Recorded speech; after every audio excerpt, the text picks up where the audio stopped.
Започнуваме со регионалните вести. Говорот на омраза и дискриминацијата е се поприсутна во македонското општество, покажуваат резултатите во истражувањата на невладиниот сектор. Се бараат казни за лицата кои дискриминираат и шират говор на омраза. Ниту едно лице или група не е санкционирано за говор на омраза. Ваквата култура на неказнивост им дава храброст на прекршителите да изразуваат претежно преку социјалните мрежи говор на омраза, кој преминува во дискриминација. Велат учесниците на конференцијата. Граѓанското општество во акција за еднаквост, Петрица Рачини од невладината Цивил, смета дека е крајно време институциите да преземат санкции против ваквите дела како што им налага законот. Од друга страна, според него, потребна е поголема едукација за разните форми на дискриминација, кои дел од населението не може да ги препознае. Некои работи може да се решат брзо. Например, за говорот на омраза и за повиците на насилство. Тоа се казниви кривични дела според нашиот кривичен законник. Има неколку членови кои што за жал никогаш не се употребиле. Во Македонија, во нејзината 26 годишна историја како независна држава, ние немаме ниту еден случај на човек осуден за говор на омраза. Имаме само еден случај на дело од омраза, тоа беше палењето на македонското знаме во 2012 година. Значи, во таква ситуација јасно е зошто луѓето се охрабрени да повикуваат на насилство и да говорат со јазикот на омразата кога гледаат дека нема казна за тоа. Ако профункционира системот, правото, јас мислам дека добар дел од луѓето ќе размислат многу добро пред да направат нешто такво. И втората работа е долгорочната, секако едукација и во образовниот систем, но и преку медиумите. Медиумите не треба да бидат само платформи каде што ќе може секој да каже што сака.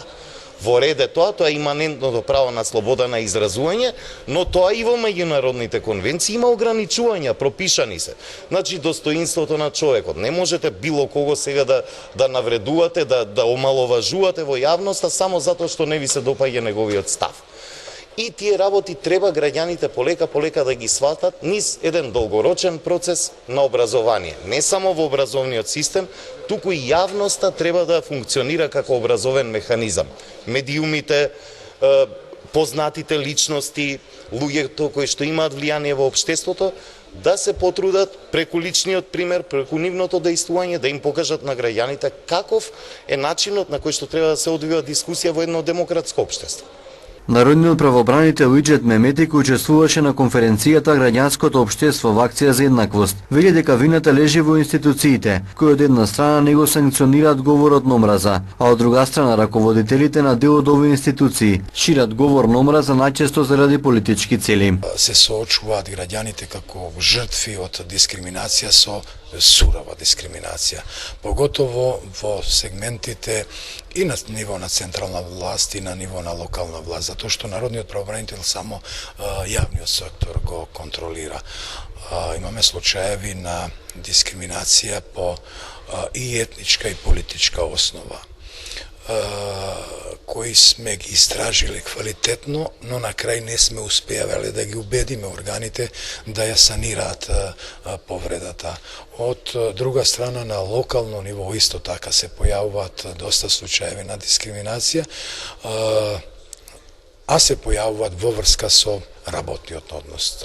Тоа покажува дека нашето општество е доста политизирано и во тој сегмент се напаѓа или во тој сегмент е ранлива или граѓаните се жртви на дискриминацијата. Од невладината организација АДИ, кој го спроведува проектот Граѓанското општество во акција за еднаквост, изјавија дека дискриминацијата постои во сите сфери на општественото живење. Со сите овие активности можеме да изведеме заклучок дека дискриминацијата за жал е се уште доста присутна во нашето општество, во различни форми и често прикриена и за жал не е доволно препознаена од страна на институциите, граѓаните па и кај самите граѓански организации.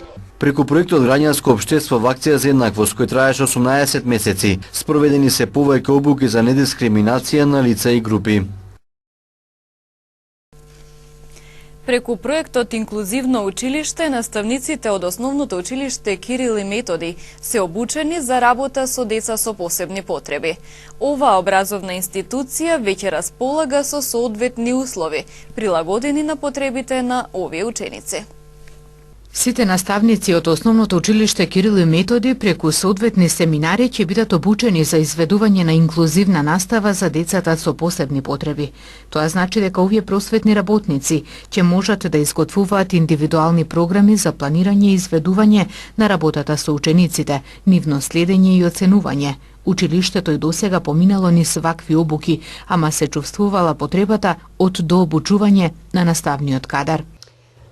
Во училиштево има деца кои што се со посебни образовни потреби. За нив, со нив се работи по индивидуални програми, значи според нивните потреби, колку што тие можат да постигнат и да ги поттикне таа програма да поттикне развој кај нив. Ама развој во однос на самите себе, а не во однос на другите ученици, без разлика во кој оделение се наоѓаат.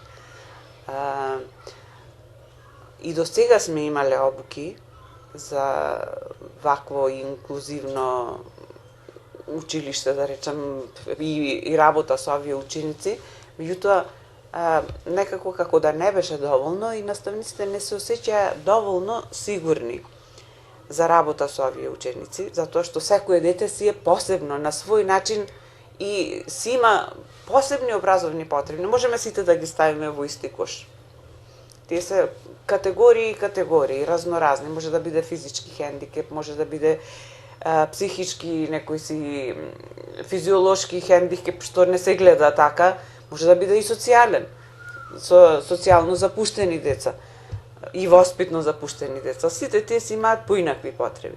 Сега преку овој проект во кој сега влеговме во однос на планирањето на работата со овие ученици, изведувањето на работата со овие ученици и нивното следење и оценување. Значи, комплет. Како со другите ученици, така и со овие. Од почеток до крај како да се работи, како да им пристапат наставниците, како да се однесуваат, како да ги оценуваат и така. И сметаме дека многу ќе ни помогне во однос на овие деца да се почувствуваат и тие комотни и неодвоени од другите ученици. Педагогот Станоевиќ смета дека проектот ќе им помогне на наставниците кои работат и со некатегоризирани ученици. До сега беше практика, така беше законот доскоро, да може да се работи со индивидуални програми само со деца кои што се категоризирани на одреден начин. Од Заводот за ментално здравје или некој физички хендикеп со диагноза, значи. Ама имаме деца кои што родителите одбиваат да ги стават во фактички да ја прифатат состојбата во која се наоѓаат децата и со нив да се работи индивидуално. А овој проект ќе ни помогне да можеме да работиме со тие деца и ако не се категоризирани. Училиштето веќе располага со соодветни услови, прилагодени на потребите на учениците со посебни потреби. Имаме создадено услови за ученици со посебни потреби. Имаме направено во прилазот на училиштето, нели, таа коса рампа за деца со церебрална парализа или такви слични заболувања. Имаме направено специјална кабина во санитарниот чвор, исто така за дете со посебна потреба. Се трудиме таквите деца кои што имаат потешкоти со движењето секогаш да бидат сместени во долниот дел на училиштето, да не се качуваат по скали, да им го направиме престојот во училиштето поприфатлив. Исто така за останатите деца кои што имаат такви потреби, наставниците изготвуваат индивидуални планови за работа и тие всушност нивниот развој се следи во однос на самите нив. Не се споредуваат со останатите ученици, туку самите со себе. Сакам да кажам дека освен на На останатите ученици големо внимание се посветува и на учениците со посебни потреби. Основното училиште Кирил и Методи е едно од 11 училишта од Македонија кои се вклучени во проектот. Истиот се реализира со финансиска поддршка од УНИЦЕФ.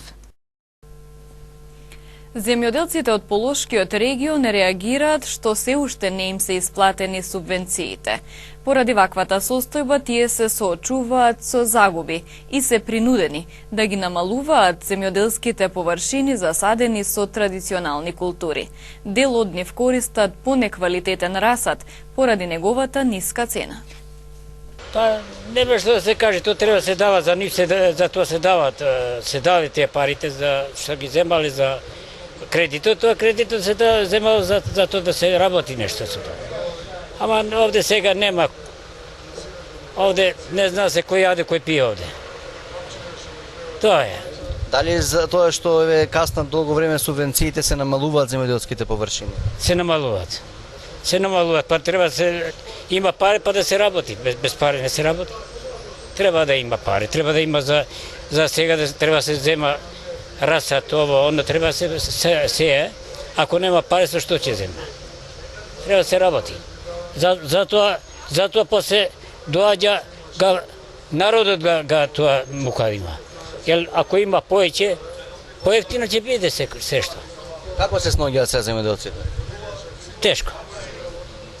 Тешко, чим нема не им дале на време како требало. Сега е тешко. Ако нема пари за растат, што прават? Па, ако нема, ќе позаеми негде, ама не може тоа да биде оно што е, оно што треба. Да има земјоделие сега која има работа, треба да има све. Па да може да излага на крај. Jer тоа што ќе сее, тоа ќе има на крај и за себе и за пазарот. Ако не сее, што ќе има? Како гледате еднината на земјоделците со вакво достање на субвенции слично? Па тешка е. Еднината, например, ако нешто имаш, ќе вадиш. Ако немаш што да вадиш.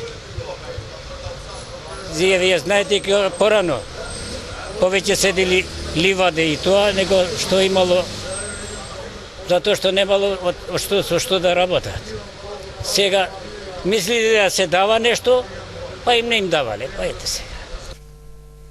Пријавена кражба во црквата Свети Јован Богослов во Прељубиште. 40-годишник од тетовското село Прељубиште вчера наутро пријавил тешка кражба, која ноќта помеѓу 14 и 15 овој месец била извршена во црквата Свети Јован Богослов.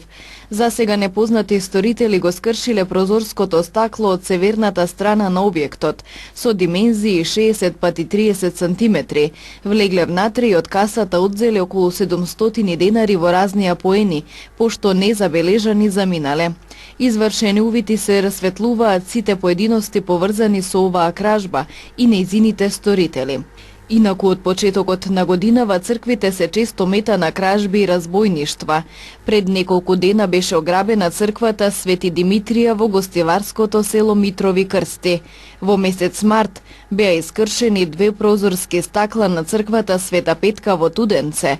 Беше ограбена црквата Свети Никола во тетовското село Копанце, додека во дворот на црквата Свети Никола во Тетово непознати сторители оштетиле, односно искршиле макетата на мала црква.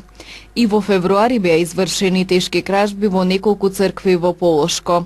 Кратците не нашле пари, но предизвикале материјална штета во црквата Свети Никола во село Лешница.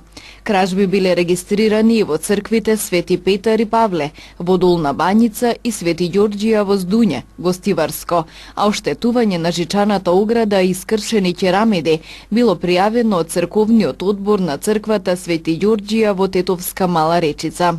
Во првиот месец од годинава пак ограбена била и црквата Свети Петар и Павле во Баница. Најчесто кратците насилно влегуваат во објектите на црквите, при што ги одземаат доброволните парични прилози од верниците.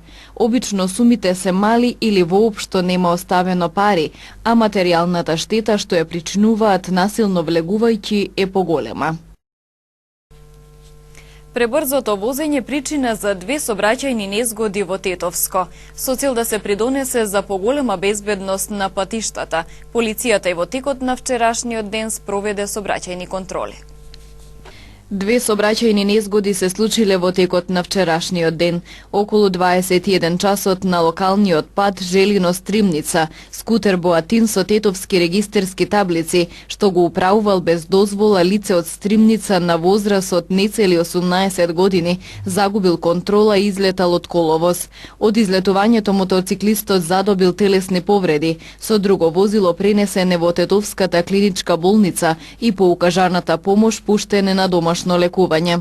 Извршени увити се утврдува причината за излетувањето, околностите и другите поединости. Првично причина е неприлагодена брзина, односно пребрзо возење. Предходно пак во 14 часот, исто така поради неприлагодена брзина, на регионалниот пат Тетово-Желино патничко возило Голф со тетовски таблици, управувано од 48 годишник од Боговиња, загубило контрола и излетало од коловоз. При тоа возачот задобил телесни повреди. Пренесен е во Тетовската болница и по укажаната лекарска помош пуштен дома, а од излетувањето на возилото од коловозот оштетени се повеќе од 6 метра од жичаната ограда и 2 метални столба. Вкупната материјална штета причинета во оваа незгода се проценува на околу 150.000 денари. Инаку со цел да се придонесе за поголема безбедност на тетовските улици и околните регионални и локални патишта, вчера била спроведена акцијска контрола, со која вкупно се опатени 58 возила, од кои 22 биле упатени на вонреден технички преглед, а 2 не се јавиле и ќе се соочат со поднесок и глоба од 300 евра во денарска противредност. Од технички контролираните во акцијата, 5 имале неисправни сопирачки, 8 истечена регистрација, кај 2 возила утврден непретовар, 1 возач управувал без дозвола, 1 не користел појас, 1 не носел дозвола и така натаму. Поради откриените недостатоци 13 возила и 1 возач веднаш се исклучени од сообраќај, на 16 им се изготвени прекршочни, а на 3 мандатни платни налози, додека 2 возачи поминале само со опомени, со напомена дека глобата за техничка неисправност изнесува 400 евра во денарска противредност.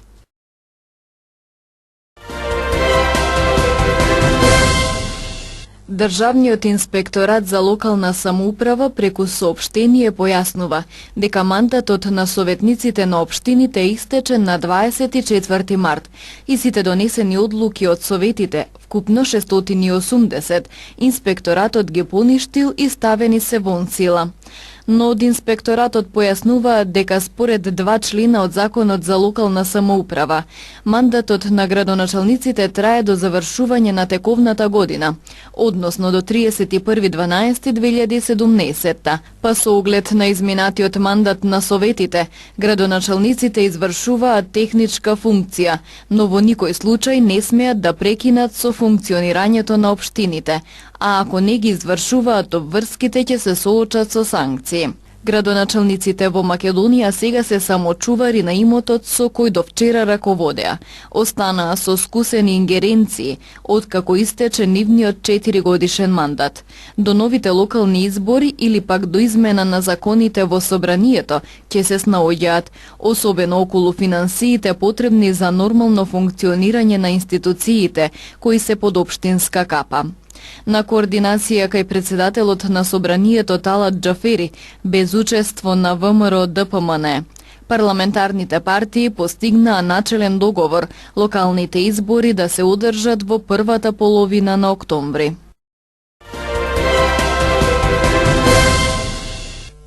Најмладите каратисти од карате клубот Љуботен од Тетово се вратија од меѓународен турнир во Скопје со дури 14 освоени медали.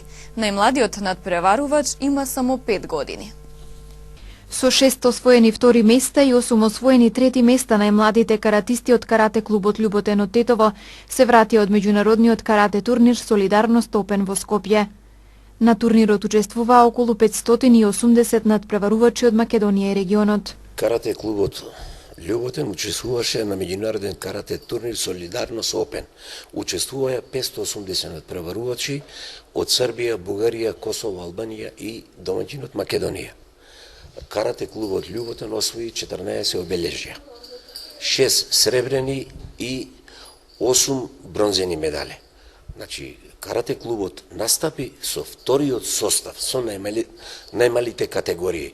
Додека првиот тим ги ослободивме од многу надпревари, денот беше за нив, им честитам све, ова е поттик, значи имаме најмалечкиот 5 години, што не е дојден, се срами да дојде, се најубаво, ви пожелувам, значи сега карате клуб Љуботен, идеме во сабота, опетушен турнир имаме, и имаме летни карате семинари. И Љуботен ќе учествува дали во Грција, дали во Црна Гора, ама после изгледа во Црна Гора. Ќе идеме со клубот 15 деца, ќе однесеме на усовршување на карате спортот. Освојувањето на дури 14 медали е навистина голем успех за најмладите каратисти од карате клубот Љуботен од Тетово. Најмладиот надпреварувач има само 5 години. Јас се викам Лука Божиновски, на надпреварот освоив второ место. Колку години имаш, Лука? Имам 6 години. А колку тренираш? 2 години тренирам. Сум Давид Давковски, имам 7 години. Во Скопје освоив бронзена медалја. Колку години имаш ти? 7. И колку време тренираш? 1 година. Јас сум Томас Костовски. Што освои ти на турнирот? 2 бронзени медаљи. Сребрени. Про колку години имаш ти? 6,5. Јас се викам Максим Божиновски, бевме во турнирот Скопје, освоив во ката поединечно бронзена медаља, тренирам 3 години. 3 години. И колку имаш сега години? И години имам 8 години. Јас сум Михаил Павловски. Кој место освои? Јас освоив второ место. Колку години имаш? 8 години. И колку тренираш до сега? Јас тренирам 2 години. Јас се викам Филип Константинополос. Бев на турнирот во Скопје, освоив 2 медали. Освоив 3-то место. Тренирам 2 месеца и имам 9 години. Јас се викам Марко Пантиловски, имам 9 години, тренирам исто така 2 месеци и освоив 2-ро и 3-то место. На каратистите на карате клубот Љуботен од Тетово им предстои уште еден надпревар во сабота, пошто многу успешно ќе заврши и оваа сезона, а дел од нив ќе заминат на летен карате семинар на усовршување на вештината.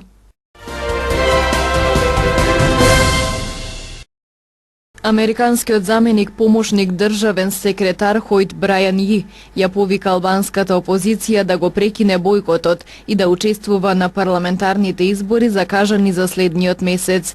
Ји беше во посета на Тирана каде се сретна со албанскиот премиер Еди Рама, со новоизбраниот шеф на државата и актуелен председател на парламентот Илир Мета и со лидерот на опозицијата Љулју Зимбаша, повикувајќи ги да постигнат компромис пред парламентарните избори на 18 јуни. Бојкотите не функционираат, тоа не е ефикасна тактика и не може да биде стратегија, рече Ји, кој има големо искуство со балканските земји. Новиот француски председател Емануел Макрон беше пречекан вчера во Берлин како рок звезда, толку топло и срдечно што тоа наликуваше на првата посета на Барак Обама во Германија. На почетокот на разговорот помеѓу Ангела Меркел и Макрон, германската канцеларка дури излезе на балконот на својата канцеларија за да ја поздрави со рака на собраната толпа. Меркел дури изјави дека е можно да се влезе во преговори за нова европска повелба, доколку тоа има смисла, перспектива за која канцеларката досега не сакаше ни да зборува. Макрон ни го презентираше на Меркел својот план за реформа на Европската Унија. Овој план, за кој Макрон зборуваше за време на изборната кампања, беше критикуван во Берлин. Администрацијата на американскиот председател Доналд Трамп го обвини сирискиот председател Башар ал-Асад за извршување на масовни убиства на илјадници затвореници и за палење на мртвите тела во голем крематориум надвор од главниот град. Стеј департментот на САД соопшти дека се обесени околу 50 затвореници на ден во воениот затвор Сајднаја на околу 45 километри од Дамаск. Стеј департментот објави нови декласифицирани фотографии на кои е прикажано она за кое се вели дека е затворски комплекс прилагоден за крематориум. Фотографиите кои се направени во текот на неколку години со почеток во 2013-та не ја докажуваат дефинитивно изградбата на крематориум, но покажуваат изградба во согласност со таква употреба. Советот за безбедност на Обединетите нации го осуди најновото ракетно тестирање на Северна Кореја, истакнувајќи дека ќе преземе нови мерки, вклучително и санкции против дестабилизирачкото однесување на Пјонгјанг. Во соопштението кое е едногласно усвоено, Советот за безбедност на Обединетите нации истакнува дека е многу важно Северна Кореја веднаш да покаже искрена посветеност на процесот на намалување на нуклеарното вооружување кон конкретни акции. Генералниот секретар на Обединетите нации Антонио Гутереш ја осуди најновата ракетна пробар на Северна Кореја и го повика Пјонгјанг да примени ограничување на нуклеарното вооружување. Мексиканскиот новинар Хавиер Валдес рано изутрина е убиен во градот Кулиакану, во државата Синалоа, во северозападниот дел на Мексико. Валдес е петти новинар убиен оваа година во Мексико. Во 2011 година доби награда за слободен печат од Комитетот за заштита на новинарите за известување во врска со трговијата со дрога и наркокартелите.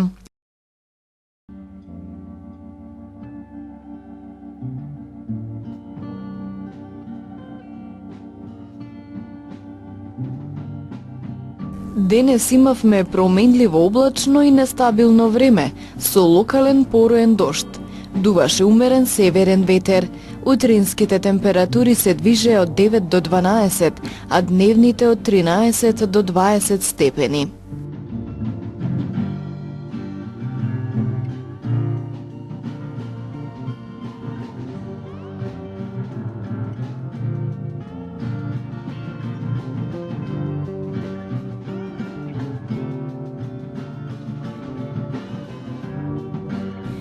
Утре времето ќе биде променливо облачно и посвежо, со повремени врнежи од дожд и со умерен до засилен северен ветер.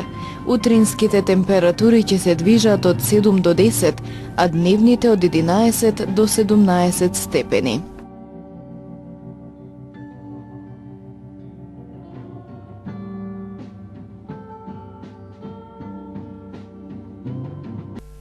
Со временската прогноза ги завршуваме и овие регионални вести. Пријатно!